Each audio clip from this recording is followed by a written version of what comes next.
السلام عليكم ورحمة الله وبركاته. الحمد لله نحمده ونستعينه ونستغفره ونؤمن به ونتوكل عليه ونعوذ بالله من شرور أنفسنا ومن سيئات أعمالنا. من يهده الله فلا مضل له ومن يضلل فلا هادي له. ونشهد أن لا إله إلا الله وحده لا شريك له ونشهد أن محمدا عبده ورسوله أرسله بالهدى ودين الحق ليظهره على الدين كله وكفى بالله شهيدا. اللهم صل على محمد وعلى آل محمد كما صليت على إبراهيم وعلى آل إبراهيم. اللهم بارك على محمد وعلى آل محمد كما باركت على إبراهيم وعلى آل إبراهيم إنك حميد مجيد. أما بعد فإن خير الحديث كتاب الله وخير الهدي هدي محمد صلى الله عليه وسلم وشر الأمور محدثاتها كل محدثة بدعة وكل بدعة ضلالة. أعوذ بالله السميع العليم من الشيطان الرجيم. يا أيها الذين آمنوا اتقوا الله حق تقاته ولا تموتن إلا وأنتم مسلمون. ഏറെ ബഹുമാന്യരായ സഹോദരന്മാരെ സഹോദരിമാരെ, അള്ളാഹുവിൻ്റെ അനുഗ്രഹങ്ങൾ നമ്മിൽ സദാ വർഷിക്കുമാറാവട്ടെ എന്ന് ആദ്യമായി ആഗ്രഹിക്കുകയാണ്, പ്രാർത്ഥിക്കുകയാണ്. ഏതാണ്ട് 6 മാസം മുമ്പ് ഇവിടെ വരാനും ഇത്തരത്തിൽ വേദി പങ്കിടാനും അവസരം ലഭിച്ചിരുന്നു. തുടർന്നും ഈ ഒരവസരം സാധ്യമായതിൽ അള്ളാഹുവിനെ സ്തുതിക്കുകയാണ്. സംഘാടകരോട്, പ്രത്യേകിച്ചും സിറാജ് സാഹിബിനോട് നന്ദി പറയുകയാണ്. പ്രിയപ്പെട്ടവരെ, വിശുദ്ധ ദുൽഹജ്ജ് മാസത്തിലാണ് നമ്മൾ. അള്ളാഹു കനിഞ്ഞ് നൽകിയ, അനുഗ്രഹിച്ച ഒട്ടേറെ വസ്തുക്കളും സമയങ്ങളും മാസങ്ങളും ദിവസങ്ങളുമൊക്കെയുണ്ട്. അതിൽ പ്രധാനപ്പെട്ട ഒരു മാസമാണ് ദുൽഹജ്ജ്. വിശുദ്ധ ഖുർആൻ സൂറത്തു 9-ാമത്തെ അധ്യായമായ സൂറത്ത് തൗബയിൽ പറയുന്നു, ഇന്ന ഇദ്ദത ശുഹൂരി ഇൻദല്ലാഹി 12 ശഹറൻ ഫീ കിതാബില്ലാഹി യൗമ ഖലഖസ് സമാവാതി വൽ അർദ് മിൻഹാ അർബഅത്തുൻ ഹുറുമുൻ. ആകാശങ്ങളും ഭൂമിയും സൃഷ്ടിച്ച ദിവസം അള്ളാഹു രേഖപ്പെടുത്തിയതനുസരിച്ച് അള്ളാഹുവിൻ്റെ അടുക്കൽ മാസങ്ങളുടെ എണ്ണം 12 ആകുന്നു. മിൻഹ അർബഅത്തുൻ ഹുറുമുൻ, അവയിൽ 4 യുദ്ധം വിലക്കപ്പെട്ട മാസങ്ങളാകുന്നു. വിശുദ്ധിയുടെ, ആദരിക്കപ്പെടേണ്ട, പവിത്രത കൽപ്പിക്കപ്പെടേണ്ടുന്ന, നമ്മൾ നമ്മെ തന്നെ കൂടുതൽ സൂക്ഷിച്ചും ശ്രദ്ധിച്ചും ജീവിക്കേണ്ടുന്ന മാസങ്ങളിൽപ്പെട്ട 4 മാസങ്ങൾ പ്രത്യേകിച്ചും ഒരു വർഷത്തെ 12 മാസങ്ങളിൽ ഉണ്ട് എന്നാണ് ഇവിടെ ഖുർആൻ സൂചിപ്പിച്ചിരിക്കുന്നത്. ഏതൊക്കെയാണ് ആ മാസമെന്ന് പ്രവാചകൻ സല്ലല്ലാഹു അലൈഹി വസല്ലം അരുളുന്നു. അസ്സനത്തു 12 ശഹറൻ മിൻഹാ അർബഅത്തുൻ ഹുറുമുൻ.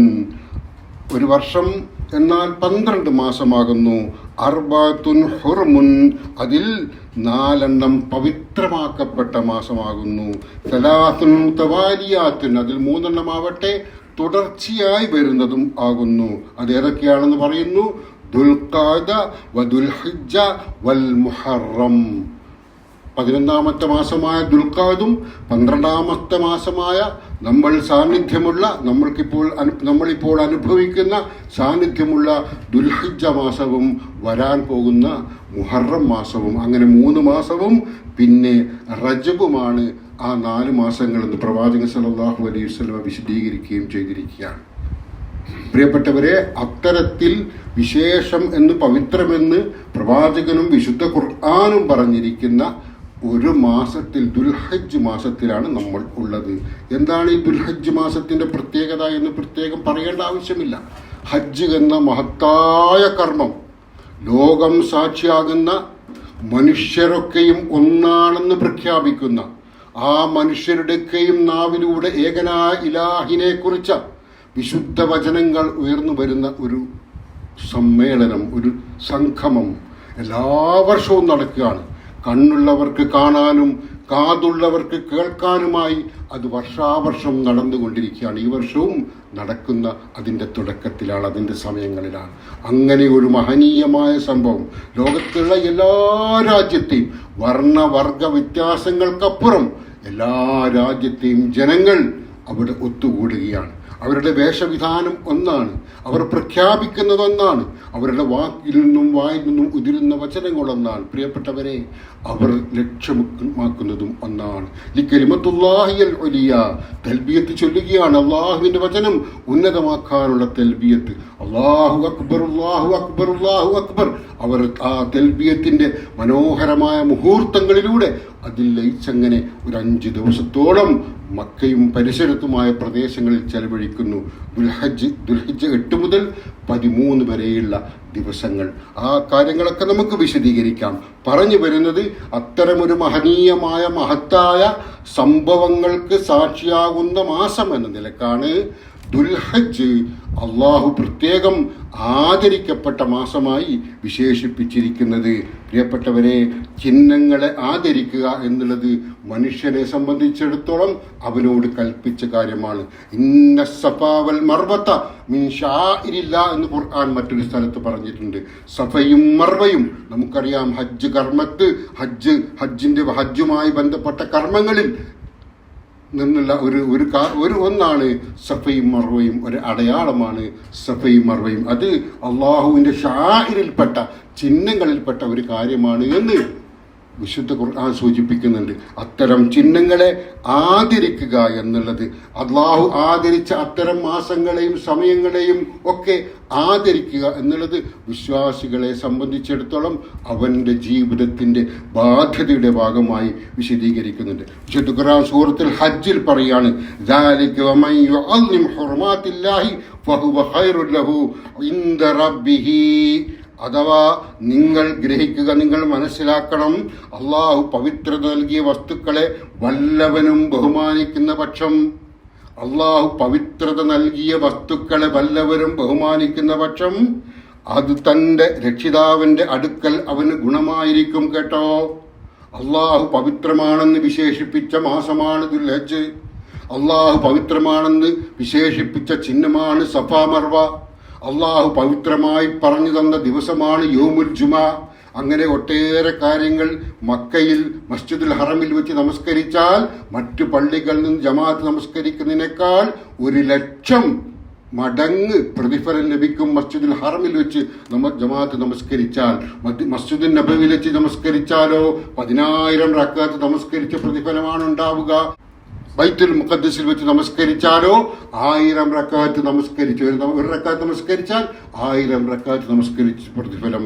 ഇത് ലോകത്ത് മറ്റൊരു പള്ളിക്കുമില്ലാത്ത രീതിയിലുള്ള പ്രത്യേകതയാണ്. പറഞ്ഞു വരുന്നത്, ഇത്തരത്തിൽ ചില ചിഹ്നങ്ങളെ, ചില സ്ഥലങ്ങളെ, ചില മാസങ്ങളെ, ചില സമയങ്ങളെ, ചില ദിവസങ്ങളെ അള്ളാഹു പവിത്രമാക്കി വെച്ചിട്ടുണ്ട്. അതുകൊണ്ടതാണ് ആ പവിത്രമായ വസ്തുക്കളാവട്ടെ, ദിവസമാവട്ടെ, മാസമാവട്ടെ, അതിനെ ആദരിക്കുക, ബഹുമാനിക്കുക എന്നുള്ളത് വിശ്വാസിയുടെ ഈമാനിന്റെ ഭാഗമാണ് എന്ന് ഖുർആൻ ഓർമ്മപ്പെടുത്തുകയാണ്. ذَلِكَ وَمَن يُعَظِّمْ شَعَائِرَ اللَّهِ فَإِنَّهَا مِن تَقْوَى الْقُلُوبِ. നിങ്ങൾ ഗ്രഹിക്കണം, നിങ്ങൾ അറിയണം, വല്ലവനും അള്ളാഹുവിൻ്റെ മതചിഹ്നങ്ങളെ ആദരിക്കുന്ന പക്ഷം തീർച്ചയായും അത് ഹൃദയങ്ങളിലെ ധർമ്മനിഷ്ഠയിൽ നിന്ന്, തഖ്വയിൽ നിന്ന് ഉയരുന്നതാണ്. അത് തഖ്വയാണ്. ദുൽഹജ്ജ് മാസത്തെ ആദരിക്കണം. എങ്ങനെയാണ് ആദരിക്കുക? ദുൽഹജ്ജ് മാസത്തിൽ തന്നെ 1 ദുൽഹജ്ജ് മുതൽ 10 ദുൽഹജ്ജ് വരെയുള്ള 10 ദിവസങ്ങൾ വിശേഷപ്പെട്ട ദിവസങ്ങളായിട്ട് പ്രവാചകൻ സല്ലല്ലാഹു അലൈഹി വസല്ലം അരുളിയിട്ടുണ്ട്. നമ്മൾ ആ 10 ദിവസങ്ങൾക്കിടയിലെ ഒരു ദിവസത്തിലാണ് 2 ദിവസം മുമ്പ് ആരംഭിച്ചു കഴിഞ്ഞിരിക്കുന്നു. അതുകൊണ്ട് തന്നെ ഈ ദിവസങ്ങൾ പവിത്രമായ ദിവസങ്ങളാണ്. ഈ ദിവസങ്ങളെ ആദരിക്കണം, ഈ ദിവസങ്ങളെ ബഹുമാനിക്കണം. പ്രവാചകൻ പറയുകയാണ്, പ്രവാചകൻ വിശുദ്ധ സൂചിപ്പിക്കുന്നു, മാമിൻ അയ്യാമിൻ അമലുസ് സാലിഹ ഫീഹാ അഹബ്ബ ഇലല്ലാഹി മിൻ ഹാദിഹിൽ അയ്യാം. അതായത് അള്ളാഹു നമ്മൾ സൽക്കർമ്മങ്ങൾ ചെയ്യുമ്പോൾ ഈ ദിവസങ്ങളിലെ ആരാധനാ കർമ്മങ്ങൾ, സൽക്കർമ്മങ്ങൾ മറ്റേത് ദിവസത്തെക്കാളും പവിത്രമായതാണ്, ഉയർന്നു നിൽക്കുന്നതാണ്. ഏതാണ് ആ ദിവസങ്ങൾ? യാനി അയ്യാമുൽ അഷർ, 10 ദിവസങ്ങൾ. 10 ദിവസങ്ങൾ അമലുകൾ കൊണ്ട് ധന്യമാകുന്ന 10 ദിവസങ്ങളെക്കാൾ അള്ളാഹുവിന് ഇഷ്ടപ്പെട്ടതായി മറ്റൊരു ദിവസങ്ങളും ദുനിയാവിൽ ഇല്ല. 365 ദിവസത്തിൽ, ഇനി ഹിജറ കലണ്ടർ പ്രകാരമാണെങ്കിൽ 350 ചില്ലാണം ദിവസത്തിൽ, ആ ദിവസങ്ങളിൽ ഒരു ദിവസത്തിന് പോലും ഈ പ്രത്യേകതകളില്ല. നമ്മൾ വിശുദ്ധ റമദാനിൽ സാക്ഷിയായവരാണ്. 2 മാസം മുമ്പ് റമദാൻ എന്നുള്ളത് അള്ളാഹു കനിഞ്ഞു നൽകിയ അനുഗ്രഹമാണ്. റമദാനിൽ ഒരുപാട് സമയങ്ങൾ, സന്ദർഭങ്ങൾ നമുക്ക് അനുഗ്രഹം വാരിയെടുക്കാൻ വേണ്ടി അള്ളാഹു ഒരുക്കിയിട്ടുണ്ട്. പ്രത്യേകിച്ചും റമദാനിലെ അവസാനത്തെ 10 ദിവസങ്ങൾ, ഒറ്റയിട്ട രാവുകൾ, ലൈലത്തുൽ ഖദർ, അതൊക്കെ അനുഗ്രഹം വാരിക്കൂട്ടാൻ വിശ്വാസികൾക്ക് അള്ളാഹു ഒരുക്കിയ അവസരങ്ങളാണ്. ആ അവസരങ്ങൾ ഉണ്ടായിരിക്കെയാണ് പ്രവാചകൻ സല്ലല്ലാഹു അലൈഹി വസല്ലം ഇവിടെ വിശദീകരിക്കുന്നത്, അമലുകൾ കൊണ്ട് ധന്യമാകുന്ന 10 ദിവസങ്ങളെക്കാൾ, ഈ 10 ദിവസങ്ങളെക്കാൾ അള്ളാഹുവിന് ഇഷ്ടപ്പെട്ട വേറെ ദിവസങ്ങളില്ല. ഏതാണ് ആ 10 ദിവസം? ഏതാണ് ആ 10 ദിവസം? ദുൽഹജ്ജ് 1 മുതൽ 10 വരെയുള്ള ദിവസങ്ങളാണത്. ഇപ്പൊ റമദാനിലെ ഒറ്റയിട്ട രാവുകളിൽ ലൈലത്തുൽ ഖദർ ഉണ്ടാവുന്നു എന്നുള്ളത് അറിയുമ്പോൾ തന്നെ, മനസ്സിലാക്കുമ്പോൾ തന്നെ, ആ ലൈലത്തുൽ ഖദറിന്റെ പവിത്രതയും അതിന്റെ പ്രാധാന്യവും തിരിച്ചറിയുമ്പോൾ തന്നെ തുല്യമായ രീതിയിൽ പ്രാധാന്യമുള്ള ദിവസങ്ങളാണ് ദുൽഹജ്ജ് മാസത്തിലെ ഈ 10 ദിവസങ്ങൾ എന്നുകൂടി നാം മനസ്സിലാക്കണം. ഇബ്നു തൈമിയ്യ റഹ്മഹുല്ലാഹ് പറഞ്ഞു, 10 ദിവസങ്ങളെ കുറിച്ച് സൂചിപ്പിച്ചപ്പോ റമദാനിലെ അവസാനത്തെ 10 രാത്രികൾ, റമദാനിലെ ഒറ്റയിട്ട രാവുകൾ എന്ന് പറയുന്നത് ഉൾക്കൊള്ളുന്ന അവസാനത്തെ 10 രാത്രികൾക്കാണ് ഏറ്റവും ശ്രേഷ്ഠത. എന്നാൽ 10 പകലുകൾക്ക് ശ്രേഷ്ഠതയുള്ളത് റമദാനിലെ 10 പകലുകളെക്കാൾ ഈ ദുൽഹജ്ജ് മാസത്തിലെ 10 പകലുകൾക്കാണ്. അപ്പം അത്രയേറെ ശ്രേഷ്ഠതയുള്ള ദിവസങ്ങളിലൂടെ, സമയങ്ങളിലൂടെയാണ് പ്രിയപ്പെട്ടവരെ നമ്മൾ ജീവിച്ചു കൊണ്ടിരിക്കുന്നത്. ഇത് പ്രവാചകൻ പറഞ്ഞപ്പോൾ അമലുകൾ കൊണ്ട് ധന്യമാക്കുന്ന ഈ 10 ദിവസത്തേക്കാൾ അള്ളാഹുവിന് ഇഷ്ടപ്പെട്ട മറ്റ് ദിവസങ്ങളില്ല എന്ന് പറഞ്ഞപ്പോ സഹാബികൾ ചോദിച്ചു, ഖാലു യാ റസൂലുള്ളാഹ് വലൽ ജിഹാദു ഫീ സബീലില്ലാഹ്. ഇന്നത്തെ പള്ളികളിലൊക്കെ ഖുത്ബ, അറബി ഖുത്ബയിലൊക്കെ ഈ വിഷയങ്ങൾ തന്നെയായിരുന്നു പ്രധാനമായും ഉണ്ടായിരുന്നത്. യാ റസൂലുള്ളാഹ് വലൽ ജിഹാദു ഫീ സബീലില്ലാഹ്. ജിഹാദ് നമുക്കറിയാം, ധർമ്മസമരം, ഇസ്ലാമിനെ ഒതുക്കാനും തകർക്കാനും വേണ്ടി ശത്രുക്കൾ സർവ്വസന്നാഹങ്ങളോടെ വരുമ്പോൾ പ്രതിരോധിക്കാൻ വേണ്ടി മുസ്ലിം സൈന്യം മുന്നിട്ടിറങ്ങണം. അതിൽ നിന്ന് പിന്മാറിക്കളയരുത്. പിന്മാറിക്കളയുന്നവൻ അള്ളാഹുവിന്റെ ശിക്ഷ ഏറ്റുവാങ്ങേണ്ടി വരുമെന്ന് സൂറത്ത് തൗബയിലെ 39-ാമത്തെ ആയത്തിലൂടെ വ്യക്തമാക്കുന്നുണ്ട്. അപ്പൊ യുദ്ധത്തിന് പോവുക എന്നുള്ളത് വളരെ പ്രധാനപ്പെട്ട ഒരു കാര്യമാണ്.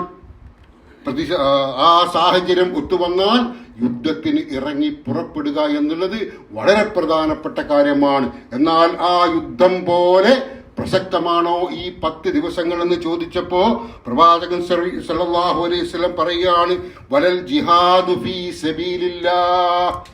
അതേ, ജിഹാദിനേക്കാൾ പ്രാധാന്യമുണ്ട് പ്രിയപ്പെട്ടവരെ ഈ 10 ദിവസങ്ങൾക്ക്. ഒന്ന് ആലോചിച്ച് നോക്കൂ, ജിഹാദ് എന്ന് പറഞ്ഞാൽ എന്താണ്? ജിഹാദ് എന്ന് പറഞ്ഞാൽ എന്താണ്? എത്ര എത്ര സഹാബികളാണ് പ്രവാചകന്റെ ഏറ്റവും പ്രിയപ്പെട്ട ഹംസ റളിയല്ലാഹു അൻഹു വരെ ഉഹദ് യുദ്ധത്തിൽ ഷഹീദായിപ്പോയി. പ്രവാചകൻ കരഞ്ഞുപോയി. പ്രവാചകന്റെ കരൾ പോലും പെടഞ്ഞുപോയി ഹംസ റളിയല്ലാഹു അൻഹുവിന്റെ വിയോഗം.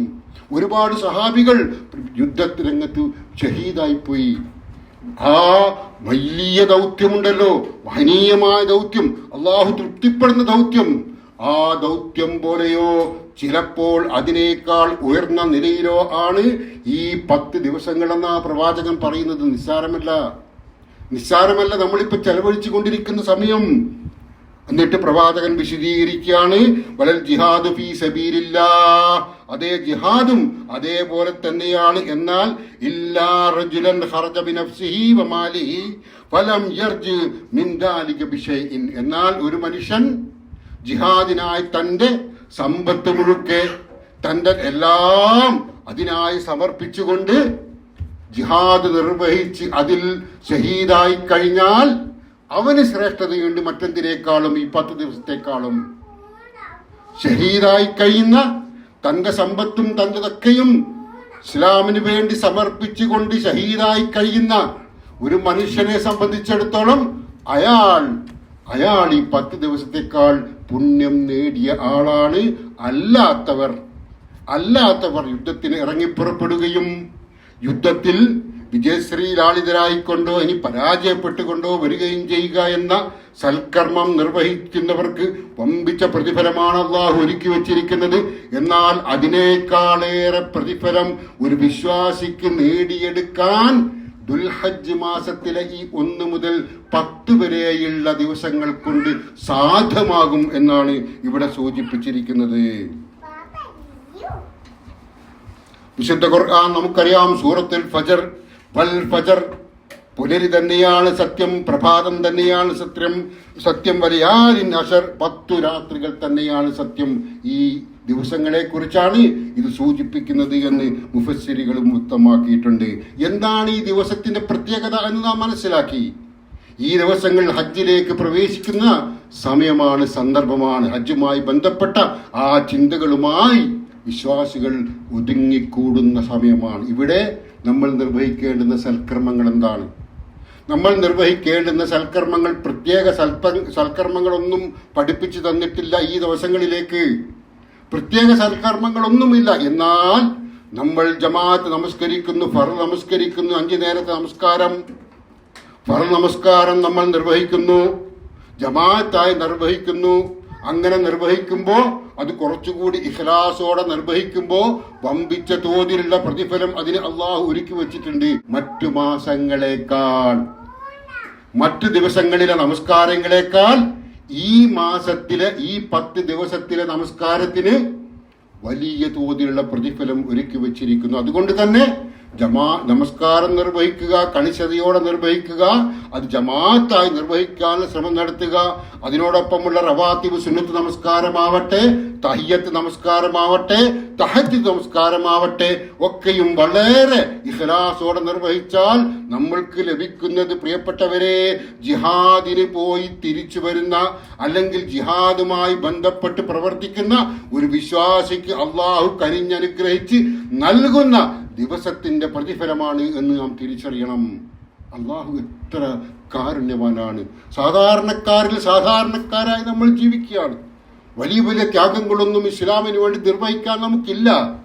നമ്മുടെ ജീവിതായോധന സമയത്ത് അത്യന്താനം നമ്മുടെ കുടുംബത്തെ പോറ്റാൻ നിർവഹിച്ചു കൊണ്ടിരിക്കെ തന്നെ അള്ളാഹു ഇതാ വലിയ വലിയ അനുഗ്രഹത്തിന്റെ സമയങ്ങൾ നമുക്കായി ഒരുക്കി വെച്ചിരിക്കുന്നു. അനുഗ്രഹത്തിന്റെ വലിയ വലിയ സന്ദർഭങ്ങൾ നമുക്കായി ഒരുക്കി വച്ചിരിക്കുന്ന ആ സന്ദർഭം തേടിപ്പോവുക, കണ്ടെത്തി പോവുക എന്നുള്ളത് നമ്മുടെ ബാധ്യതയാണ്, നമ്മുടെ വിജയത്തിന്റെ ആവശ്യമാണ്. അത് നഷ്ടപ്പെട്ടാൽ നഷ്ടപ്പെട്ടത് തന്നെ. ഈ ദുൽഹജ്ജ് മാസത്തിലെ 2-3 ദിവസങ്ങൾ നഷ്ടപ്പെട്ടു കഴിഞ്ഞു. തുടർ ദിവസങ്ങൾ അതെങ്കിലും നഷ്ടപ്പെടാതിരിക്കാൻ ശ്രദ്ധിക്കുക. നമ്മുടെ നിസ്കാരത്തിൽ ഇഖ്ലാസ് കൂടുതൽ ഉണ്ടാക്കുക, വിശുദ്ധ ഖുർആൻ പാരായണം ചെയ്യുക. സാധാരണ റമദാനിലും അല്ലാത്തപ്പോഴും ഒക്കെ നമ്മൾ നിർവഹിക്കുന്ന സൽക്കർമ്മങ്ങൾ തന്നെ. അതുപോലെ ദിക്റുല്ലാഹ്, അള്ളാഹുവിനെ കുറിച്ചുള്ള ഓർമ്മകൾ അത് നിരന്തരം ഉണ്ടായിക്കൊണ്ടിരിക്കുക. നാവിൽ ദിക്റുകൾ ഇങ്ങനെ വർദ്ധിപ്പിച്ചുകൊണ്ടിരിക്കുക. സുബ്ഹാനല്ലാഹ്, അൽഹംദുലില്ലാഹ്, അല്ലാഹു അക്ബർ. പ്രവാചകൻ സല്ലല്ലാഹു അലൈഹി വസല്ലം പറഞ്ഞു, ഫഅക്തിറു ഫീഹിന്ന മിനത് തക്ബീരി വത്തഹ്ലീൽ വത്തഹ്മീദ്. സുബ്ഹാനല്ലാഹ്, അൽഹംദുലില്ലാഹ്, അല്ലാഹു അക്ബർ. അതുപോലെ ലാ ഇലാഹ ഇല്ലല്ലാഹു വഹ്ദഹു ലാ ശരീക ലഹു ലഹുൽ മുൽക്കു വലഹുൽ ഹംദു വഹുവ അലാ കുല്ലി ഷൈഇൻ ഖദീർ. സുബ്ഹാനല്ലാഹി വൽഹംദുലില്ലാഹി വലാ ഇലാഹ വല്ലാഹു അക്ബർ. അത്തരം ദിക്റുകൾ കൊണ്ട് നമ്മുടെ നാവിനെ നനവാർദ്രമാക്കുക, നമ്മുടെ ഹൃദയത്തെ തരളിതമാക്കുക. പ്രിയപ്പെട്ടവരെ, അതൊക്കെ ഈ ദിവസങ്ങൾ നിർവഹിക്കുമ്പോൾ നമ്മളൊക്കെ കണക്ക് കൂട്ടുന്നതിനപ്പുറമുള്ള പ്രതിഫലം അള്ളാഹു നമുക്ക് ഒരുക്കി വച്ചിരിക്കുന്നു. അത് നമുക്കായി നാളെ പ്രതിഫലം കാത്തു കഴിയുന്ന ഏറ്റവും പ്രധാനപ്പെട്ട ഭയാനകമായ നിമിഷത്തിൽ, ആഖിറത്തിൽ ഈ കണക്കുകൾ നമ്മുടെ മുമ്പിൽ സമർപ്പിക്കുകയും ഇന്നാലിന്റെ ദിവസങ്ങളിൽ നിങ്ങളുടെ അമലുകൾക്ക് ഇത്ര ഇരട്ടി പ്രതിഫലമുണ്ടട്ടോ എന്ന് പറഞ്ഞുകൊണ്ട് നമ്മുടെ മുമ്പിൽ പ്രതിഫലം ലഭ്യമാകുന്ന സംവിധാനം ഒരുക്കപ്പെടുകയും ചെയ്യുമ്പോൾ നമ്മൾ ആശ്വസിച്ചു പോകും, നമ്മൾ സന്തോഷിക്കും. ആ ഒരവസരത്തെ നമ്മൾ ഓർക്കണം, അല്ലെങ്കിൽ ഖേദിക്കേണ്ടി വരും. അതുപോലെ മനുഷ്യർക്ക് മനുഷ്യസഹജമായ രീതിയിലുള്ള പ്രവർത്തനങ്ങളൊക്കെയും ഉപകാരപ്രദമായ പ്രവർത്തനങ്ങളൊക്കെയും, രോഗികളെ സന്ദർശിക്കുക, മാതാപിതാക്കളെ പ്രത്യേകം പരിചരിക്കുക, അത്തരം ദാവത്ത് രംഗത്ത് സജീവമാവുക, അങ്ങനെ ഒരുപാട് കുടുംബ സന്ദർശനം, ബന്ധങ്ങൾ അതിനെ സുദൃഢമാക്കുക പോലുള്ള നല്ല കർമ്മങ്ങളൊക്കെ തന്നെയും നമ്മൾ നിർവഹിച്ചു കൊണ്ടിരിക്കണം. പ്രിയപ്പെട്ടവരെ, നമ്മിലാരെങ്കിലും നമ്മുടെ കുടുംബ ബന്ധമോ നമ്മുടെ മറ്റ് അയൽപക്ക ബന്ധമോ ഒക്കെയുള്ള ആളുകളിൽ ആർക്കെങ്കിലും ആരോടെങ്കിലും ഒരു നീരസമോ ഒരു പ്രയാസമോ ചെറുതോ വലുതോ ആയ ഒരു അകൽച്ചയോ ഉണ്ടായിട്ടുണ്ടെങ്കിൽ അത് തിരുത്താനുള്ള ഒരു ശ്രമം കൂടിയാണ് ഈ ദിവസങ്ങൾ. നമ്മൾ തിരുത്താൻ ശ്രമിക്കുക, നമ്മൾ ആ ശ്രമം തുടരുക. പ്രവാചകൻ സല്ലല്ലാഹു അലൈഹി വസല്ലമയോട് ഒരു സഹാബി വന്ന് പറഞ്ഞു, പ്രവാചകരെ, എന്റെ ഒരു ബന്ധു, ആ ബന്ധു ഞാനുമായി പിണക്കത്തിലാണ്, പക്ഷേ എനിക്ക് അദ്ദേഹത്തോടൊരു പിണക്കവുമില്ല. അദ്ദേഹം എന്നെ കാണുമ്പോൾ വഴിമാറിപ്പോകുന്നു, എന്നെ അവഗണിക്കുന്നു. എന്നിരുന്നാലും ഞാൻ അദ്ദേഹത്തെ കാണുമ്പോൾ സലാം ചൊല്ലും, അദ്ദേഹത്തിന്റെ പിന്നാലെ പോയി ക്ഷേമം അന്വേഷിക്കും. അദ്ദേഹം എനിക്ക് മറുപടി തരൂല. ഞാൻ അദ്ദേഹത്തിന്റെ വീട്ടിൽ പോയി സുഖവിവരങ്ങൾ അന്വേഷിക്കും. അദ്ദേഹം എന്നെ പരിഗണിക്കുകയേ ഇല്ല. ഞാൻ മടുത്തു പ്രവാചകരെ, എനിക്കനി പോകാൻ വയ്യ. മാനസികമായൊരു പ്രയാസം, പിന്നെയും അയാളുടെ പിന്നാലെ ഇങ്ങനെ പോകാൻ ഞാൻ എന്താ ചെയ്യേണ്ടത് പ്രവാചകരെ എന്ന് ചോദിച്ചപ്പോൾ പ്രവാചകൻ പറയുകയാണ്, നിങ്ങൾ ഇതുവരെ നിർവഹിച്ചു വന്ന ആ മഹനീയ ദൗത്യം നാളെ നിർവഹിക്കാതെ പോയാൽ അയാൾ മാസങ്ങളായി വർഷങ്ങളായി നിങ്ങൾ നിന്ന് അകന്നുകൊണ്ട് ജീവിക്കുന്നു എന്ന തെറ്റ് ചെയ്തുകൊണ്ടിരിക്കുകയാണ്. നിങ്ങളാകട്ടെ ഇതുവരെ ഏറ്റവും നല്ല രീതിയിൽ അയാളോട് സഹകരിക്കാനുള്ള ശ്രമവുമായി തന്നെ മുന്നോട്ട് പോയി. എന്നാൽ നിങ്ങൾക്ക് തോന്നുകയാണ് ഇന്നു മുതൽ ഇനി അയാൾ എന്നോട് സഹകരണ മനോഭാവം കാണിക്കാത്തത് കൊണ്ട് ഞാനും അങ്ങോട്ട് സഹകരണ മനോഭാവം കാണിക്കുന്നില്ല എന്ന് തോന്നുകയും അതനുസരിച്ച് താങ്കൾ പ്രവർത്തിക്കുകയും ചെയ്താൽ ഇക്കാലം അത്രയും താങ്കളുമായി അകന്നിട്ട് എത്രമാത്രം കുറ്റക്കാരനായി തീർന്നോ അയാൾ, അതേപോലെ താങ്കളുമായി ഈ ഒരൊറ്റ ദിവസം കൊണ്ട് താങ്കളുമായി നരകത്തിലേക്കായിരിക്കും താങ്കളുടെയും യാത്ര. ഇപ്പൊ നമ്മൾ ശ്രമിച്ചുകൊണ്ടേയിരിക്കുക. നന്നാവാനും നന്നാക്കാനുമായുള്ള ശ്രമം, അതിൽ ദുരഭിമാനത്തിന്റെ ഒരു ആവശ്യകതയുമില്ല. ഈ ദിവസങ്ങളിലാകുമ്പോൾ അതിൽ പ്രത്യേക പ്രതിഫലമുണ്ട് എന്ന് കൂടി നാം മനസ്സിലാക്കുക. പ്രിയപ്പെട്ടവരെ, വിശുദ്ധ ഹജ്ജിനെ കുറിച്ച് നമുക്കറിയാം. ഉമ്മ പെറ്റ കുഞ്ഞിന്റെ അന്ന് പ്രസവിച്ച ദിവസത്തെ കുഞ്ഞിന്റെ വിശുദ്ധിയാണ് ഹജ്ജ് നിർവഹിക്കുകയും ആ ഹജ്ജ് അള്ളാഹു സ്വീകരിക്കുകയും ചെയ്താലെന്ന് പ്രവാചകൻ അരുളിയിട്ടുണ്ട്. അബീ ഹുറൈറ നിവേദനം ചെയ്യുന്ന ഹദീസിൽ സമീഅതു റസൂലുള്ളാഹി സ്വല്ലല്ലാഹു അലൈഹി വസല്ലം യഖൂൽ മൻ ഹജ്ജ ഫലം യർഫതു വലം യഫ്സുഖു, ഒരാൾ അനാവശ്യ പെരുമാറ്റമോ നിഷിദ്ധമായ പ്രവർത്തനമോ ഇല്ലാതെ ഹജ്ജ് നിർവഹിച്ചാൽ റജഅ കയൗമി വലദത്ഹു ഉമ്മുഹു, അവനെ അവന്റെ മാതാവ് പ്രസവിച്ച ദിവസം ആ കുഞ്ഞ് എത്രമാത്രം വിശുദ്ധനായിരിക്കുന്നുവോ, എത്രമാത്രം വിശുദ്ധനായ കുഞ്ഞായിരിക്കുന്നുവോ, അത് പാപത്തിന്റെ കറയുടെ ഒരു നേർത്തത് പോലും ഇല്ലാത്ത രീതിയിൽ വിശുദ്ധനായ ഒരു കുഞ്ഞിന്റെ വിശുദ്ധി നിങ്ങൾക്ക് നേടിയെടുക്കാൻ കഴിയുന്ന കർമ്മമാണ് ഹജ്ജ്. നമ്മളൊക്കെയും പെറ്റ അന്നത്തെ ദിവസത്തെ വിശുദ്ധി നമുക്ക് കൈവരിക്കാനുള്ള അവസരമാണ് ഹജ്ജ് എന്ന് പ്രവാചകൻ സല്ലല്ലാഹു അലൈഹി വസല്ലമ ഉണർത്തിയിരിക്കുകയാണ്. പ്രിയപ്പെട്ടവരെ, എത്രമാത്രമാണ് നാം സംസ്കരിക്കപ്പെടുന്നത് ഹജ്ജിലൂടെ. ഉമ്മ പെറ്റ കുഞ്ഞിന്റെ അന്നത്തെ ദിവസം പോലെ വിശുദ്ധനായി അവന് തിരിച്ചു വരാൻ കഴിയുന്ന മഹനീയമായ ഒരു കർമ്മമാണ് ഹജ്ജ്. ആ ഹജ്ജ് ഉണ്ട് എന്നുള്ളതാണ് യഥാർത്ഥത്തിൽ ദുൽഹജ്ജിന്റെ സവിശേഷത. ആ ദുൽഹജ്ജ് മാസത്തിലെ സമയങ്ങളും ഒക്കെയും നമ്മൾ നമ്മുടേതാക്കി മാറ്റാനുള്ള ശ്രമമാണ് നടത്തേണ്ടത്. നമുക്കറിയാം ഹജ്ജിന്റെ തുടക്കം ഇഹ്റാം കെട്ടുക എന്നുള്ളതാണ്. ഇഹ്റാം, നമ്മൾ ഇപ്പൊ പെരുന്നാൾ വരാൻ പോവുകയാണ്. പെരുന്നാളുമായി ബന്ധപ്പെട്ട് നമ്മൾ വസ്ത്രം എടുക്കാൻ, നമ്മുടെ മക്കൾക്ക് കുടുംബത്തിനൊക്കെ വസ്ത്രം എടുക്കാൻ, ഇനി കുടുംബം നാട്ടിലുള്ളവരാണെങ്കിൽ വസ്ത്രത്തിന് വേണ്ടി കാശ് അയച്ചു കൊടുത്തിട്ടുണ്ടാവാം. ഇവിടുന്നൊക്കെ ആണെങ്കിൽ കുടുംബമൊക്കെ ഇവിടെ ഉണ്ടെങ്കിൽ വസ്ത്രമെടുക്കാൻ നമ്മൾ കടകളിലൊക്കെ പോകുന്ന സന്ദർഭമാണിത്. ഓരോരുത്തർക്കും ഓരോ ഇഷ്ടമനുസരിച്ചാണ് വസ്ത്രം. അഭിരുചി, കുട്ടികളുടെയൊക്കെ, മക്കളുടെ, ഭാര്യയ്ക്ക് വേറെ, ഭർത്താവിന് വേറെ, അങ്ങനെ അങ്ങനെ നമ്മൾ വസ്ത്രങ്ങൾ തിരഞ്ഞെടുക്കുന്നു. ഒരു കല്യാണത്തിന് പോകുമ്പോഴും അങ്ങനെ തന്നെയാണ്. നമുക്കിഷ്ടപ്പെട്ട ഏറ്റവും ഏറ്റവും തൃപ്തിയുള്ളതും അലങ്കാരമുള്ളതുമായ വസ്ത്രങ്ങൾ ധരിച്ചുകൊണ്ട് നമ്മൾ കല്യാണത്തിന് പോവുക. ഹജ്ജ് അള്ളാഹുവിന്റെ മുന്നിൽ സുജൂദ് ചെയ്യാൻ, ലികലിമത്തുല്ലാഹിൽ ഉലിയ എന്ന് പ്രഖ്യാപിക്കാൻ, അള്ളാഹുവിന്റെ ഏകത്വം വിളിച്ചറിയിക്കുന്ന ഹജ്ജ് നിർവഹിക്കുന്നിടത്ത് പ്രിയപ്പെട്ടവരെ, പുരുഷന്മാരുടെ വസ്ത്രം രണ്ട് വസ്ത്രം മാത്രമാണ്. ഉടുക്കാനും പുതക്കാനുമുള്ള രണ്ടേ വസ്ത്രം. ഇഹ്റാം, ഞാൻ അതിനെക്കുറിച്ച് കൂടുതൽ വിശദീകരിക്കണ്ട. പക്ഷേ ഒന്ന് നാം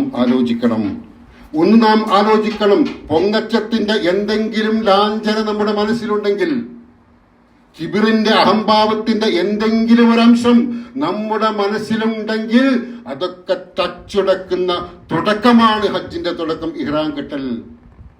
എന്നോടൊപ്പം ഇഹ്റാം കെട്ടുന്ന സഹോദരൻ എന്നേക്കാൾ ദരിദ്രനാണ്, ഞാൻ അവഗണിക്കുന്നവനാണ്, എനിക്ക് അയാളോട് വലിയ തൃപ്തിയൊന്നുമില്ല, ഒരു നാടൻ ജോലിയും ചെയ്ത് അങ്ങനെ ജീവിക്കുന്ന മനുഷ്യൻ, ഞാനാകട്ടെ കുറച്ച് ഉയർന്ന നിലയിലാണ്, അങ്ങനെയൊക്കെ നമ്മൾ ആളുകളെ കാണുന്നുണ്ട്. എന്നാൽ ആ മനുഷ്യനും ഞാനും ധരിക്കുന്നത് ഒരേപോലെയുള്ള വസ്ത്രമാണ്, ലളിതമായ വസ്ത്രം. ഒരു അഹങ്കാരത്തിനും ഒരു ആർഭാടത്തിനും അവസരമില്ല. നമ്മുടെ ഇഷ്ടമേ അവിടെ പരിഗണിക്കുന്നില്ല. നമ്മൾക്ക് ഇഹ്റാമിന്റെ വസ്ത്രം വാങ്ങാൻ കടകൾ പെരുന്നാൾ വസ്ത്രം മേടിക്കുന്നത് പോലെ കയറിയിറങ്ങേണ്ട ആവശ്യവുമില്ല. വളരെ ലളിതമായ രീതിയിൽ അവന് വസ്ത്രം നൽകിയിരിക്കുകയാണ് പടച്ചോൻ. ജീവിതം ഇതേയുള്ളൂ, ഇത്ര ലളിതമാണ് ജീവിതം എന്ന ബോധ്യം അവനിലൂടെ അങ്കരിപ്പിക്കുകയാണ്. മിനയിൽ നിങ്ങൾ അറിയണം, നമുക്കറിയാം മിനയിൽ താമസിക്കുന്നത് ടെന്റിലാണ്. വീട്ടിൽ അത്യധികം ആർഭാടത്തോടെയും സൗകര്യങ്ങളോടെയും ജീവിക്കുന്ന ആളുകൾ മിനയിൽ ടെന്റിലാണ് താമസിക്കുന്നത്. അവിടെ ബാത്റൂമിലൊക്കെ ഒന്ന് പോകണമെങ്കിൽ ക്യൂ നിൽക്കേണ്ടി വരും. സൗകര്യങ്ങളൊക്കെ ഓരോ വർഷവും വർദ്ധിച്ചു വരുന്നുണ്ടെങ്കിൽ പോലും നമ്മളൊക്കെ ഇഷ്ടപ്പെടുന്ന രീതിയിൽ ഒന്ന് ബാത്റൂമിലൊക്കെ ഒന്ന് പോയി വരാൻ കഴിഞ്ഞുകൊള്ളണമെന്നില്ല. അവിടെ കാത്തിരിക്കേണ്ടി വരും. ഭക്ഷണത്തിന്റെ അവസ്ഥയും അതാണ്, ഉറക്കിന്റെയും അവസ്ഥ അതാണ്. അങ്ങനെ ഒരു ത്യാഗോജ്ജലമായ സമയം അവന് നിർബന്ധമായും സമ്മാനിക്കുകയാണ് ഇസ്ലാം. മുസ്ദലിഫയിലാണെങ്കിലോ ടെന്റും ഇല്ല. മിനയിൽ നിന്ന് അർഫ സമ്മേളനവും കഴിഞ്ഞ് തിരിച്ച് ജംറയിലേക്ക് കല്ലെറിയണം, തവാഫ് ചെയ്യണം. ആ യാത്രക്കിടയിലുള്ള ഒരു ലക്ഷ്യമാണ് മുസ്ദലിഫയിൽ രാപ്പാർക്കുക എന്നുള്ളത്. അവിടെ ടെന്റ് പോലും ഇല്ല. കിട്ടുന്ന സ്ഥലത്ത് കിടന്നിറങ്ങണം ഏതൊരു പണക്കാരനും, ഏതൊരു അധികാരിയും, ഏത് കൊലക്കൊമ്പനും. അത്രമേൽ മനുഷ്യന്റെ നിസ്സാരത അവന് ബോധ്യപ്പെടുത്തി കൊടുക്കുന്ന മഹനീയ കർമ്മമാണ് ഇസ്ലാം മുന്നോട്ട് വെച്ചിരിക്കുന്ന ഹജ്ജ്.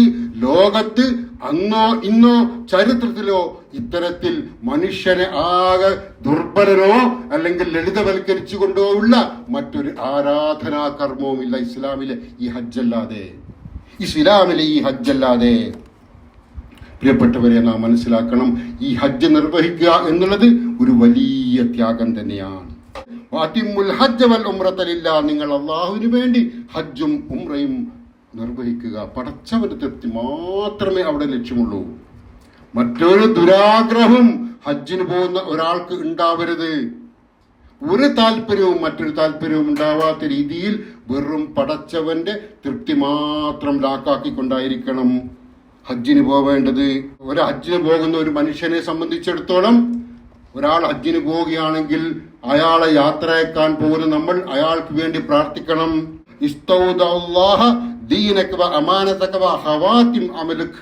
എന്നാണ് ആ പ്രാർത്ഥന. നിങ്ങളുടെ ദീനും നിങ്ങളുടെ ഉത്തരവാദിത്തങ്ങളും നിങ്ങളുടെ പ്രവർത്തനങ്ങളുമെല്ലാം അള്ളാഹുവിൽ ഭരമേൽപ്പിക്കുകയാണ് എന്ന് നമ്മൾ പ്രാർത്ഥിക്കണം അവർക്ക് വേണ്ടി. നിങ്ങളുടെ ദീനും നിങ്ങളുടെ ഉത്തരവാദിത്തങ്ങളും നിങ്ങളുടെ പ്രവർത്തനങ്ങളുമെല്ലാം പടച്ചവനിൽ ഭരമേൽപ്പിക്കുന്നു എന്ന് പ്രാർത്ഥന നിർവഹിക്കണം. എല്ലാം പടച്ചവനിൽ ഏൽപ്പിച്ചുകൊണ്ടുള്ള ഒരു യാത്രയാണത്. എന്നാണ് തൽബിയത്തിനെ കുറിച്ച് ജാബിർ റളിയല്ലാഹു അൻഹു ഉദ്ധരിക്കുന്ന ഒരു ഹദീസിൽ പറഞ്ഞിരിക്കുന്നത്. അതുപോലെ തവാഫിന് ശേഷമുള്ള 2 റക്അത്ത് നമസ്കാരത്തിൽ സൂറത്തുൽ കാഫിറൂനും സൂറത്തുൽ ഇഖ്ലാസും ഓതാൻ പറഞ്ഞിരിക്കുന്നതിന്റെ അർത്ഥം എന്താ? ആ 2 സൂറകളും വിശുദ്ധ ഖുർആനിലെ ആ 2 സൂറകളും തൗഹീദ് വിളംബരം ചെയ്യുന്ന സൂറകളാണ്. ആ വിഷയത്തിലേക്ക് കൂടുതൽ ഞാൻ പോകുന്നില്ല. കഴിഞ്ഞ 1-2 ആഴ്ച മുമ്പ് ബഹുമാനപ്പെട്ട ഷമീർ സാഹിബ് അവർകള് ഇബ്രാഹിമി മില്ലത്തുമായി ബന്ധപ്പെട്ട് ഇവിടെ നടത്തിയ പ്രഭാഷണത്തിൽ കാര്യങ്ങളൊക്കെ പറഞ്ഞിട്ടുണ്ടാകും എന്ന് ഞാൻ മനസ്സിലാക്കുന്നു. അതുകൊണ്ട് തന്നെ ആ ഭാഗത്തേക്ക് പോകുന്നില്ല. സൂക്ഷ്മതയുള്ള ജീവിതത്തിന്റെ തുടക്കമായിരിക്കണം, തുടർച്ചയായിരിക്കണം ഹജ്ജ് എന്നും വിശുദ്ധ ഖുർആൻ പറയുന്നു. നിങ്ങൾ ഹജ്ജിന് പോകുമ്പോ യാത്രക്കായി നിങ്ങൾ ഒരുക്കങ്ങൾ നടത്തുക. യാത്ര പോകുമ്പോ ദൂരദിക്കുകളിൽ നിന്നൊക്കെ യാത്ര പോകുമ്പോ ഒരുക്കങ്ങൾ നടത്തുക. എന്നിട്ട് പറയാണ് എന്നാൽ അറിയണം കേട്ടോ, ഏറ്റവും നല്ല വിഭവം അത് തഖ്വയാണ്. നമുക്ക് പോകാൻ കാശ് വേണം, വസ്ത്രം വേണം, മറ്റു സൗകര്യങ്ങളൊക്കെ ഒരുക്കണം, വിസ വേണം, ഒക്കെ വേണം, പാസ്പോർട്ട് വേണം, ഒക്കെ വേണം. എന്നാൽ വിശുദ്ധ ഖുർആൻ പറയുകയാണ് അതില്ലാത്ത രീതിയിൽ ആരും പോയിട്ട് കാര്യമില്ല. തഖ്വയില്ലാതെ ഒരു മനുഷ്യനും ഹജ്ജിന് പോയിട്ട് കാര്യമില്ല. തഖ്വ അത് അവന്റെ ഹൃദയത്തിൽ മുച്ചൂടും നിറഞ്ഞു നിൽക്കണമെന്നും പ്രവാചകൻ സല്ലല്ലാഹു അലൈഹി വസല്ലമ അനവധി സംഭവങ്ങളിലൂടെ സൂചിപ്പിച്ചിട്ടുണ്ട്. അതുപോലെ തന്നെ വിശുദ്ധ ഖുർആൻ നമ്മെ ഓർമ്മപ്പെടുത്തുകയാണ്. അറഫാ ദിനം കൂടി നാം അറിയണം. അറഫാ ദിനം ദുൽഹജ്ജ് 9-നാണ്. ദുൽഹജ്ജ് 9 വെള്ളിയാഴ്ച അല്ലെ? വ്യാഴാഴ്ച. നാട്ടിലാണ് വെള്ളി. ദുൽഹജ്ജ് 9 ഈ വരുന്ന വ്യാഴാഴ്ചയാണ്. അന്ന് അറഫാ ദിനം എന്ന് പറഞ്ഞാൽ ചരിത്ര പ്രസിദ്ധമായ പ്രവാചകൻ സല്ലല്ലാഹു അലൈഹി വസല്ലമയുടെ വിടവാങ്ങൽ പ്രസംഗം ഖുതുബത്തുൽ വിദാ എന്ന പേരിൽ ഒരു പ്രഭാഷണം നമുക്കറിയാം, നമ്മൾ കേട്ടതാണ്. സമയമുണ്ടെങ്കിൽ ഞാനത് പറയാം. ആ പ്രഭാഷണം നടത്തപ്പെട്ട ജബലുർ റഹ്മ, അതിനാണ് അറഫ മല എന്ന് പറയുന്നത്. മക്കയിൽ നിന്ന് ഏതാണ്ട് 20 കിലോമീറ്ററോളം അകലെ സ്ഥിതി ചെയ്യുന്ന ഒരു മലയാണ്. അവിടെ ഒത്തുകൂടുകയാണ് ഹാജിമാർ. ദുൽഹജ്ജ് 8-ന് മിനയിൽ പോയി അവിടെ താമസിച്ച് ദുൽഹജ്ജ് 9-ന് അറഫയിലെത്തുകയാണ്, സമ്മേളിക്കുകയാണ്. അവിടുന്ന് വൈകുന്നേരം വരെ മഗ്‌രിബ് വരെ അറഫയിലാണ്. അവിടെ നമസ്കാരമുണ്ട്. നമസ്കാരം പള്ളിയിൽ വെച്ച് ഖുതുബയുണ്ട്. ഖുതുബ കേട്ട് ജുമാ നമസ്കരിച്ച് ശേഷം അറഫയിൽ സന്നിധരായിക്കൊണ്ട് അവിടെ നിന്ന് പ്രാർത്ഥനയിലാണ് മനുഷ്യൻ. മഗ്‌രിബിനോട് അടുക്കുന്ന സമയം വരെ പ്രാർത്ഥനയിലാണ്. അള്ളാഹു പ്രാർത്ഥനക്ക് ഉത്തരം നൽകുന്ന വിശേഷമുള്ള സമയം കൂടിയാണ് അത് അറഫ. ആ അറഫയുമായി ബന്ധപ്പെട്ട ഒരു കാര്യം പ്രവാചകൻ സല്ലല്ലാഹു അലൈഹി വസല്ലം പറയുകയാണ്. ആയിഷ റളിയല്ലാഹു അൻഹ നിവേദനം ചെയ്യുന്ന ഒരു ഹദീസിൽ ഏറ്റവും അധികം അടിമകളെ മോചിപ്പിക്കുന്നത് അറഫാ ദിനത്തിലാണ്. ഏറ്റവും അധികം അടിമകളെ മോചിപ്പിക്കുക. അടിമകൾ എന്ന് പറഞ്ഞാൽ ദുനിയാവിലെ അടിമകളെ കുറിച്ചല്ല പറഞ്ഞത്, ആളുകൾക്ക് കീഴിലുള്ള അടിമകളെ കുറിച്ചല്ല.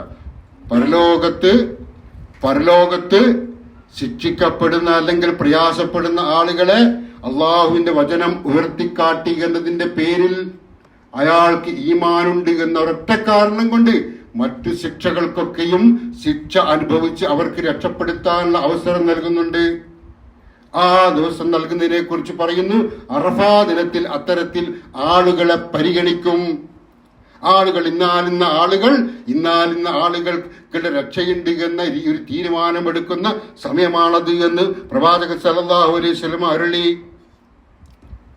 അതുപോലെ അറഫയെക്കുറിച്ച് വിശുദ്ധ ഖുർആൻ സൂറത്തുൽ ബുറൂജ് പറയുന്നു. വസ്സമാഇ ദാത്തിൽ ബുറൂജ്, നക്ഷത്ര മണ്ഡലങ്ങളിലുള്ള ആകാശം തന്നെയാണ് സത്യം.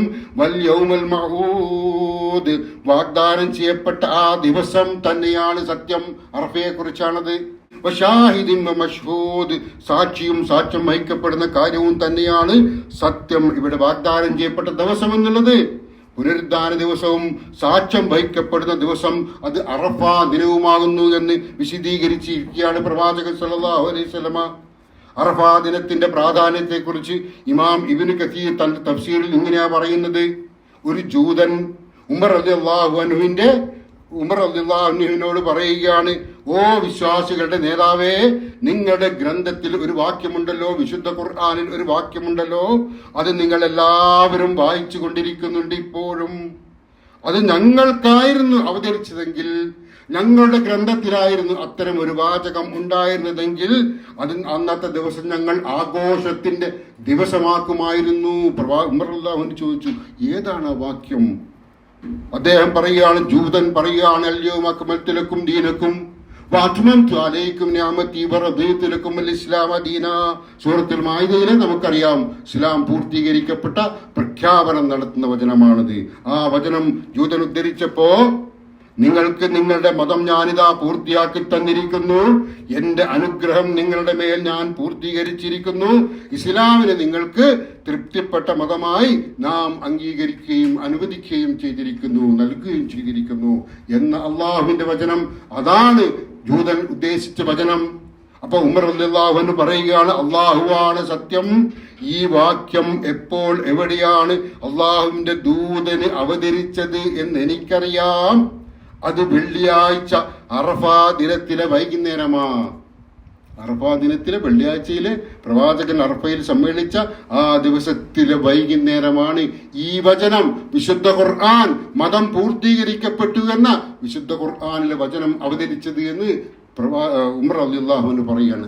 ആ അറഫാ ദിനത്തിൽ ഹാജിമാരല്ലാത്തവർക്ക്, ഹജ്ജിൽ പങ്കെടുക്കാത്ത ആളുകൾക്ക് നോമ്പ് അനുഷ്ഠിക്കേണ്ടതുണ്ട്. ആ നോമ്പിനെ കുറിച്ച് പ്രവാചകൻ സല്ലല്ലാഹു അലൈഹി വസല്ലം പറഞ്ഞത്, കഴിഞ്ഞുപോയ ഒരു വർഷക്കാലത്തെയും വരാൻ പോകുന്ന ഒരു വർഷക്കാലത്തെയും ചെറു പാപങ്ങൾ പൊറുക്കും. കൊച്ചു കൊച്ചു പാപങ്ങൾ നമ്മുടെ നിത്യജീവിതത്തിലും ഉണ്ടാകുന്ന എമ്പാടും കൊച്ചു കൊച്ചു പാപങ്ങൾ അത് കഴിഞ്ഞുപോയ വർഷത്തതും വരാൻ പോകുന്ന വർഷത്തതും പൊറുക്കും ആ നോമ്പ് അനുഷ്ഠിച്ചാൽ എന്നാണ്. അറഫ യൗമുൽ ദുൽഹജ്ജ് 9 അറഫ നോമ്പ്. ഈ വർഷത്തിൽ നമുക്കറിയാം, സൗദി അറേബ്യയിൽ അറഫ സമ്മേളനം നടക്കുന്ന അതേ ദിവസം തന്നെയാണ് ഇവിടെയും ദുൽഹജ്ജ് 9. പലപ്പോഴും അങ്ങനെ ആവാറില്ല. നാട്ടിലാണെങ്കിൽ ദുൽഹജ്ജ് 9 വെള്ളിയാഴ്ചയാണ്. ഇപ്പൊ സ്വാഭാവികമായിട്ടും ആളുകൾക്കിടയിൽ വലിയ ചർച്ചയാണ്, അറഫ നോമ്പ് എപ്പോഴാണ് നോക്കേണ്ടത്, അറഫയിൽ സമ്മേളിക്കുന്ന ദിവസമല്ലേ, സമയമല്ലേ. യഥാർത്ഥത്തിൽ അറഫ നോമ്പിനെ കുറിച്ച് ആയിഷ റളിയല്ലാഹു അൻഹ തന്നെ ഉദ്ധരിക്കുന്ന ഒരു ഹദീസിൽ ദുൽഹജ്ജ് 9 നോമ്പ് എന്ന് പറയുന്നുണ്ട്. ഹദീസ് ഞാനിവിടെ ഇപ്പോൾ സമയത്തിന്റെ പരിമിതി കണക്കിലെടുത്തുകൊണ്ട് ഉദ്ധരിക്കുന്നില്ല. അപ്പോൾ അറഫ എന്നുള്ളത് ദുൽഹജ്ജ് 9 ഇപ്പൊ നമ്മുടെ നാട്ടിൽ എന്നാണോ ദുൽഹജ്ജ് 9 അന്നാണ് നമ്മൾ ആ നോമ്പ് അനുഷ്ഠിക്കേണ്ടത്. അന്നാണ് ആ നോമ്പ് നമ്മൾ അനുഷ്ഠിക്കേണ്ടത്. എന്നാൽ അതൊരു തർക്കമായി ആളുകൾക്കിടയിൽ ഭിന്നത ഉണ്ടാക്കേണ്ട ആവശ്യമില്ല. ഒരാൾക്ക് തോന്നുകയാണ്, മക്കയിൽ അറഫയിൽ സമ്മേളിക്കുന്ന അന്ന് തന്നെ ഞാൻ നോമ്പ് അനുഷ്ഠിക്കുമെന്ന് അയാൾ വിചാരിച്ച ആൾ നോമ്പ് അനുഷ്ഠിക്കുകയാണെങ്കിൽ അപ്പേരിൽ ഒരു വെല്ലുവിളിയും ഒരു വാശിയും കാണിക്കേണ്ടതില്ല. നോമ്പ് അനുഷ്ഠിക്കുന്നവർ അനുഷ്ഠിക്കട്ടെ. കാരണം അള്ളാഹുവാണ് പ്രതിഫലം നൽകേണ്ടത്. ആ നോമ്പ് സ്വീകാര്യമല്ലെങ്കിൽ അള്ളാഹു തള്ളിക്കളയും. അത്രേ അതുമായി ബന്ധപ്പെട്ടുള്ളൂ. നമ്മളത് പേരിൽ തർക്കിക്കരുത്. കാരണം സോഷ്യൽ മീഡിയയിലൊക്കെ വലിയ തർക്കം, ഈ ദുൽഹജ്ജ് പിറന്നത് മുതൽ കാണുന്നതാണ് തർക്കം. ഈ ഒരു തർക്കം ചില ആളുകൾ, നമ്മൾ മനസ്സിലാക്കേണ്ടത് ദുൽഹജ്ജ് 9 അറഫ. ആ ദിവസമായിരിക്കണം നമ്മൾ നോമ്പ് അനുഷ്ഠിക്കേണ്ടത്. കൂടുതലൊന്നും അതുമായി ബന്ധപ്പെട്ട് വിശദീകരിക്കുന്നില്ല.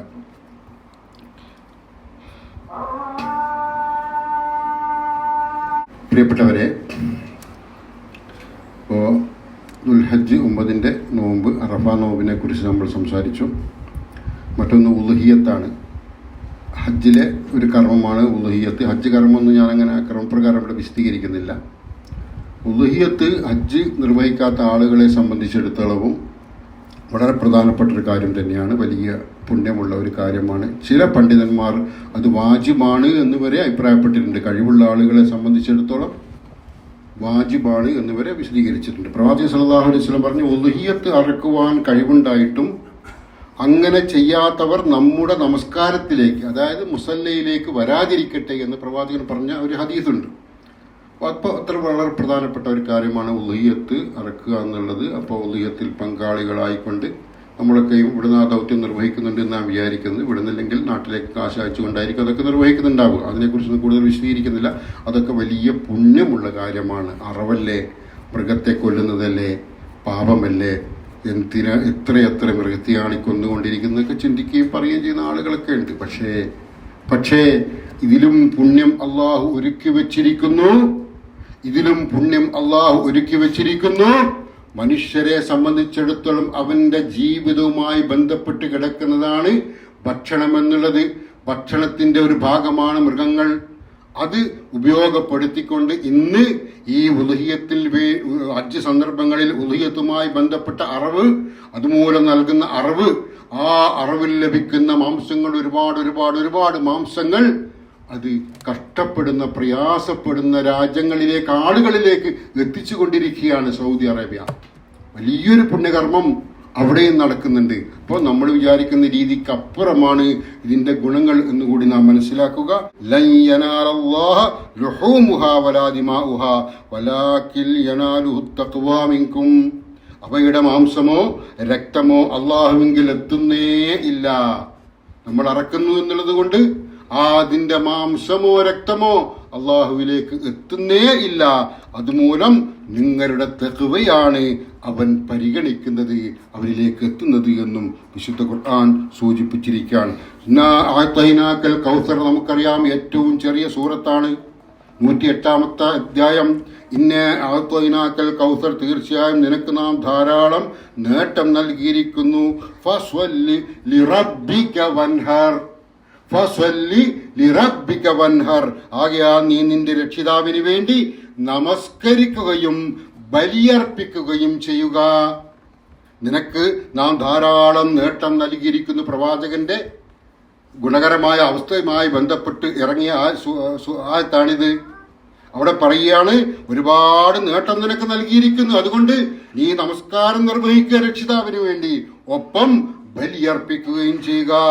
വിശുദ്ധ ഖുർആൻ സൂറത്തുൽ അൻആമിൽ പറയുന്നു, ഖുൽ ഇന്ന സ്വലാത്തി വനുസുക്കി വമഹ്യായ വമമാതി ലില്ലാഹി റബ്ബിൽ ആലമീൻ.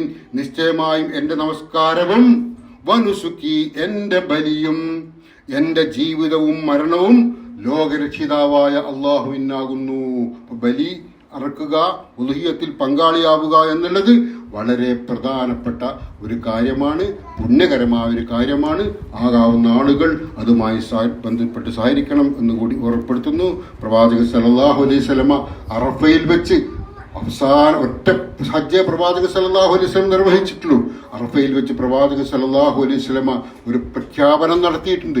കുറേ പ്രഖ്യാപനങ്ങൾ, ഹജ്ജത്തുൽ വിദാ, ഖുതുബത്തുൽ വിദാ എന്ന പേരിൽ അറിയപ്പെടുന്ന ആ പ്രഖ്യാപനം, വിടവാങ്ങൽ പ്രഖ്യാപനം, അതുകൂടി പറഞ്ഞ് ഞാൻ അവസാനിപ്പിക്കാം. അറഫ മലയിലെ ഉർണ താഴ്വരയിൽ വെച്ചാണ് നബി സല്ലല്ലാഹു അലൈഹി വസല്ലമ ആ വിശ്വാസി സമൂഹത്തെ അഭിമുഖീകരിച്ച് സംസാരിച്ചത്. ഖസുവ എന്ന ഒട്ടകപ്പത്തിൽ ഇരുന്നു കൊണ്ടാണ് പ്രവാചകൻ സല്ലല്ലാഹു അലൈഹി വസല്ലമ ആ പ്രഭാഷണം നടത്തിയത്.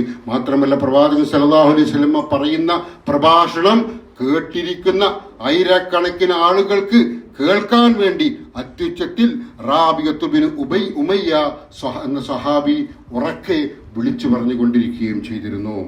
എന്തായിരുന്നു പ്രവാചകൻ സല്ലല്ലാഹു അലൈഹി വസല്ലം പറഞ്ഞിരുന്നത്? ജനങ്ങളെ, എൻ്റെ വാക്കുകൾ നിങ്ങൾ ശ്രദ്ധാപൂർവം കേൾക്കുക. ഇനി ഒരിക്കൽ കൂടി ഇവിടെ വെച്ച് നിങ്ങളുമായി സന്ധിക്കാൻ സാധിക്കുമോ എന്ന് എനിക്കറിയില്ല. പ്രവാചകന്റെ അവസാനത്തെ ഹജ്ജും ജീവിതത്തിന്റെ ഇവിടെ പറയുന്നതിന്റെ തൊട്ടു മുമ്പത്തെ സന്ദർഭമായിരുന്നു അത്. ജനങ്ങളെ, എൻ്റെ വാക്കുകൾ ശ്രദ്ധാപൂർവം നിങ്ങൾ കേൾക്കണേ.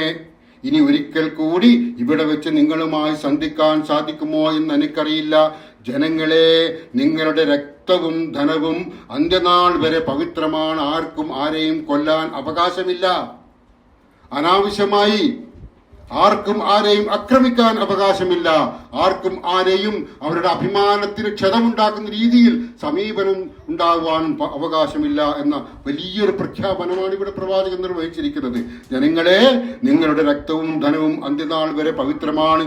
ഈ മാസവും ഈ ദിവസവും പവിത്രമായതുപോലെ തീർച്ചയായും നിങ്ങൾ നിങ്ങളുടെ നാഥനുമായി കണ്ടുമുട്ടുക തന്നെ ചെയ്യും. അപ്പോൾ അവൻ നിങ്ങളുടെ കർമ്മങ്ങളെക്കുറിച്ച് നിങ്ങളോട് ചോദിക്കുന്നതാണ്. ഈ സന്ദേശം നിങ്ങൾക്ക് എത്തിച്ചു തരികയെന്ന ചുമതല ഞാനിതാ പൂർത്തീകരിച്ചിരിക്കുന്നു. അള്ളാഹുവേ, നീ ഇതിന് സാക്ഷിയാണ്. വല്ലവരുടെയും വശം വല്ല അമാനത്തുമുണ്ടെങ്കിൽ അത് അതിൻ്റെ അവകാശികളെ തിരിച്ചേൽപ്പിച്ചു കൊള്ളട്ടെ. എല്ലാ പലിശ ഇടപാടുകളും ഇന്നു മുതൽ നാം ദുർബലപ്പെടുത്തി. എന്നാൽ മൂലധനത്തിൽ നിങ്ങൾക്ക് അവകാശമുണ്ട്.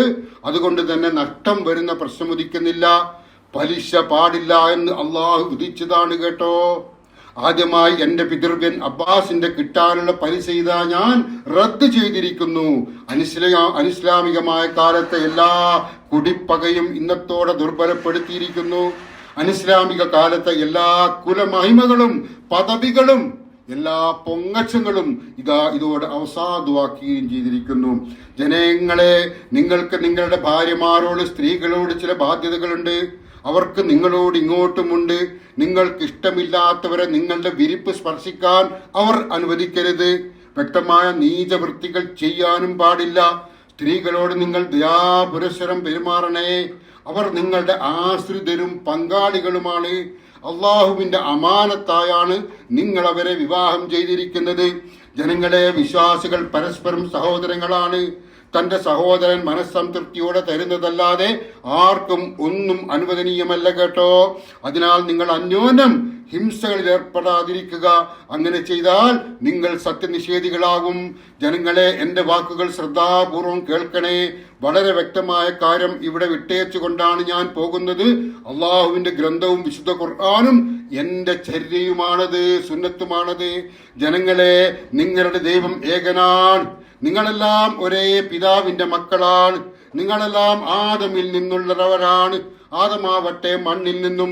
അതിനാൽ അറബിക്ക് അനറബിയേക്കാളോ അനറബിക്ക് അറബിയേക്കാളോ ചുവന്നവന് കറുത്തവനേക്കാളോ കറുത്തവന് ചുവന്നവനേക്കാളോ ഒട്ടും ശ്രേഷ്ഠതയില്ല, ദൈവഭക്തി കൊണ്ടല്ലാതെ, തഖ്വ കൊണ്ടല്ലാതെ.